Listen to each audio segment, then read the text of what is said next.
Pre learner में आपका स्वागत है। आज हम सुनेंगे जयशंकर प्रसाद की लघु कथा भिखारिन। जानवी अपने बालू के कंबल में ठिठुर कर सो रही थी।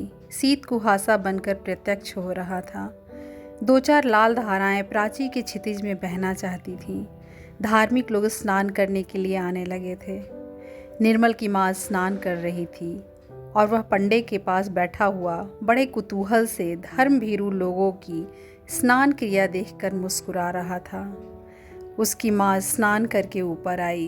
अपनी चादर ओढ़ते हुए स्नेह से उसने निर्मल से पूछा, क्या तू स्नान न करेगा?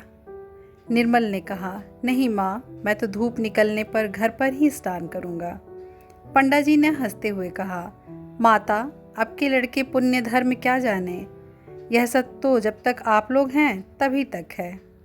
निर्मल का मुंह लाल हो गया, फिर भी वह चुप रहा। उसकी माँ संकल्प लेकर कुछ दान करने लगी। सहसा जैसे उजाला हो गया। एक धवल दांतों की श्रेणी अपना भोलापन बिखेर गई।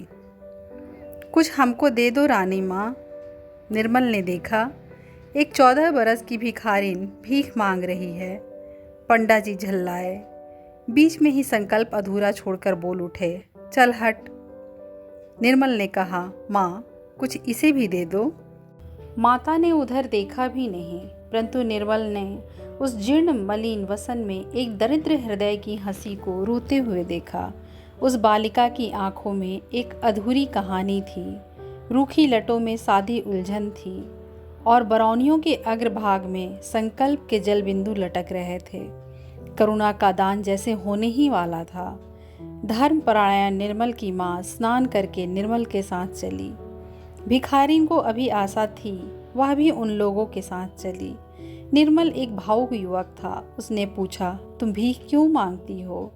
भिखारिन की पोटली के चावल फटे कपड़े के छिद्र से गिर रहे थे। उन्हें संभालते हुए उसने कहा, बाबूजी, पेट के लिए। निर्मल ने कहा, नौकरी क्यों नहीं करती? माँ, इसे अपने यहाँ रख क्यों नहीं लेती हो? धनिया तो प्रायः आती भी नहीं।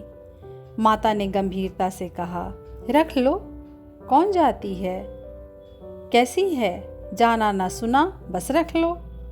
निर्मल ने कहा, माँ, दरिद्रों की तो एक ही जाति होती है। माँ झल्ला उठी और भिखारिन लौट चली।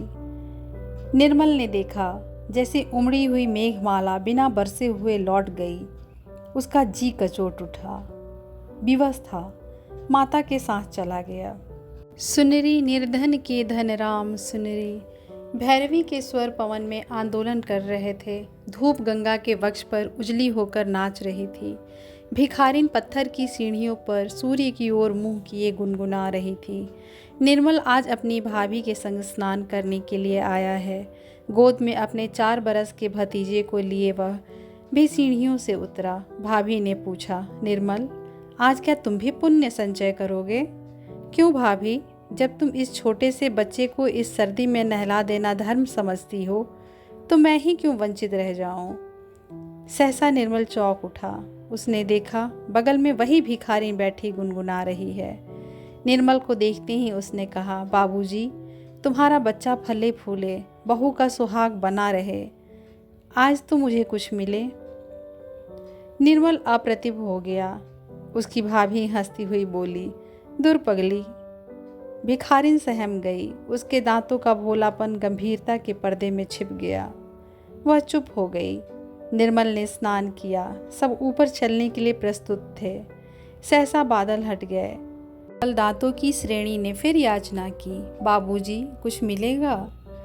अरे, अभी बाबूजी का ब्याह नहीं हुआ, जब होगा तब तुझे न्योता देकर बुलाएंगे, तब तक संतोष करके बैठी रह। भाभी ने हंसकर कहा, तुम लोग बड़ी निष्ठुर हो।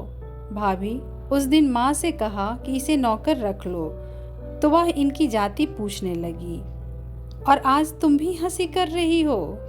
निर्मल की बात काटते हुए भिखारिन ने कहा, बहू जी, तुम्हें देखकर तो मैं यही जानती हूँ कि ब्याह हो गया है। मुझे कुछ न देने के लिए बहाना कर रही हो। मर पगली, बड़ी ढीठ है। भाभी ने कहा, भाभी, उस पर क्रोध ना करो। वह क्या जाने, उसकी दृष्टि में सब अमीर और सुखी लोग विवाहित हैं। जाने दो, घर चले। अच्छा चलो, आज माँ से कहकर इसे तुम्हारे लिए टहलनी रखवा दूंगी, कहकर भाभी हंस पड़ी। युवक हृदय उत्तेजित हो उठा, बोला, यह क्या भाभी, मैं तो इससे ब्याह करने के लिए भी प्रस्तुत हो जाऊंगा। तुम व्यंग क्यों कर रही हो? भाभी अप्रतिभ हो गई, परंतु भिखारिन अपने स्वाभाविक भोलेपन से बोली, 2 दिन मांगने पर भी तुम लोगों से 1 पैसा तो देते नहीं बना, फिर क्यों गाली देते हो बाबू? ब्याह करके निभाना तो बड़ी दूर की बात है। भिखारिन भारी मुंह किए लौट चली। बालक रामू अपनी चालाकी में लगा था। माँ की जेब से छोटी दुअन्नी अपनी छोटी उंगलियों से उसने निकाल ली और भिखारिन की ओर फेंक कर बोला, लेती जाओ ओ भिखारिन। निर्मल और भाभी को रामू की इस दया पर कुछ प्रसन्नता हुई, पर वे प्रकट न कर सके, क्योंकि भिखारिन ऊपर की सीढ़ियों पर चढ़ती हुई गुनगुनाती चली जा रही थी।